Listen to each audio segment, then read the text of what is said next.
That expression, that kind of harkens back to way back generations and generations ago. Well, I think it's sort of nostalgic and sweet. I have to say that it's I don't know how sweet I am, but I try. Now, I was when I was reading through your biography, I was fascinated to see that your love for music began with like Louis Armstrong and that generation of musicians. You must have been what, in your teens at that point? Yeah, I was 15 before I actually heard jazz from the 1930s, and I just glommed right onto it. There was just nothing on the radio when I was 15 that I liked. I didn't like Paula Abdul, but give me a good melody and a nice organic sounding record, and I latched on to all those beautiful melodies and the lyrics. Now, at that age, when you sit down and you talk to your girlfriends, I mean, they're talking about, Paul Abdul and various and sundry other people. Are they looking at you kind of like, what's the matter with this girl? What's with this Louis Armstrong jazz thing from the 40s? Well, they might have thought that, but they were very supportive. Mm-hmm. I've never really fit the mold quite like That's I okay. might. I don't think anybody should really aspire to fit any kind of a mold. It's kind of nice to be a little bit different. It's nice to have your niche. It is. And so when did you start singing professionally? Well, it just sort of happens, right? You're sitting in and then you're in a band. I was probably 16, and it was Wednesday night. We used to play on Wednesdays at the Schnitzel House. The Schnitzel House. The Schnitzel House.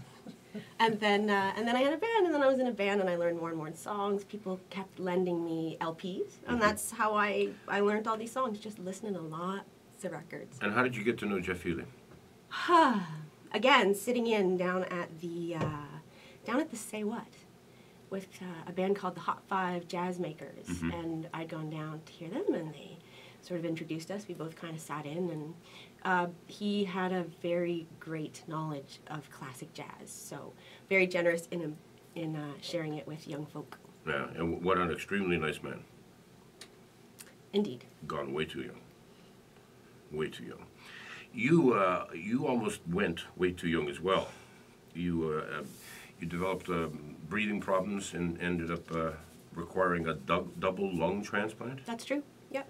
Well, I was born with cystic fibrosis, and so that's primarily a disease of the lungs, and by 2008, I'd reached the end of the line where those lungs were concerned, and so the last treatment option really was to replace them, and so I went on a list, and I waited a mere 6 months, which seems like a long time when you're waiting, but some people wait a lot longer.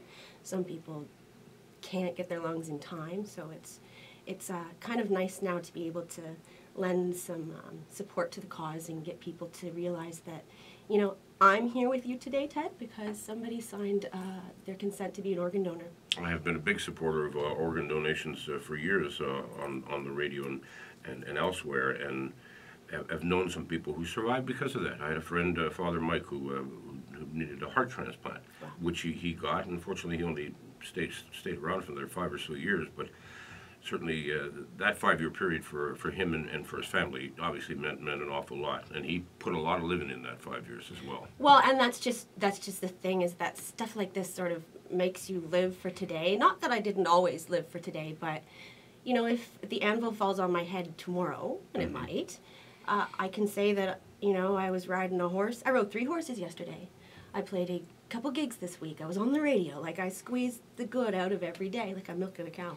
But yeah, well, that's a good way to look at it. No matter what your situation is, even if you're not faced with a life and death situation, which you were. Do you have any idea who the donor was?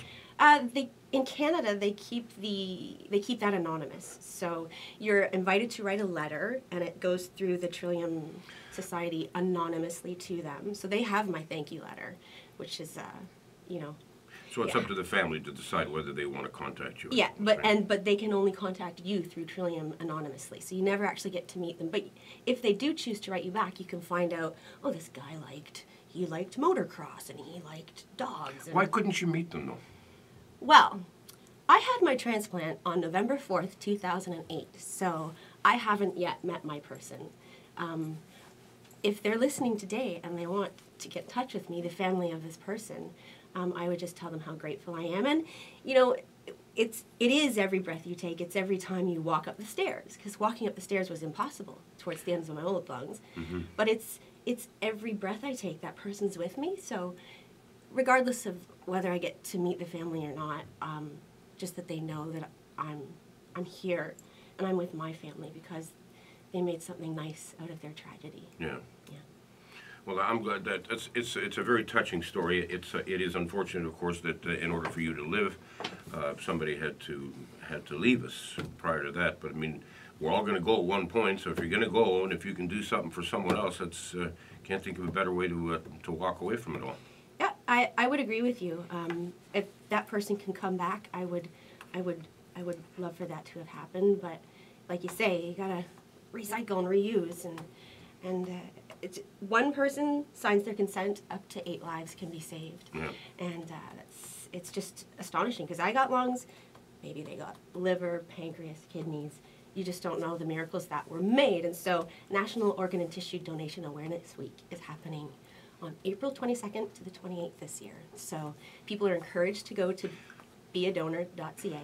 Have you become somewhat of a spokesperson for them? Can you tell? Yeah, no, but I'm saying on a formal fashion. Do you go to functions for them, speak on behalf of them? I've done some of that. Yeah, I have done some of that. Yeah. So, and the thing that I always want to stay on message about is to consider it, and if you make the decision to become an organ donor and be somebody's hero, really, be many people's hero, yeah. Tell your family, because ultimately they're the ones that sign on the dotted line, and so that's the really important thing. Visit beadonor.ca, get yourself signed up there. You're going to put those lungs to good use for us in a couple minutes? Surely will. Good. What are you going to sing for us? We're going to take a break first, but what are you going to sing? Song from my new record called 100 Years from All right. Today. Alex Pangman, my guest in studio, and you'll hear her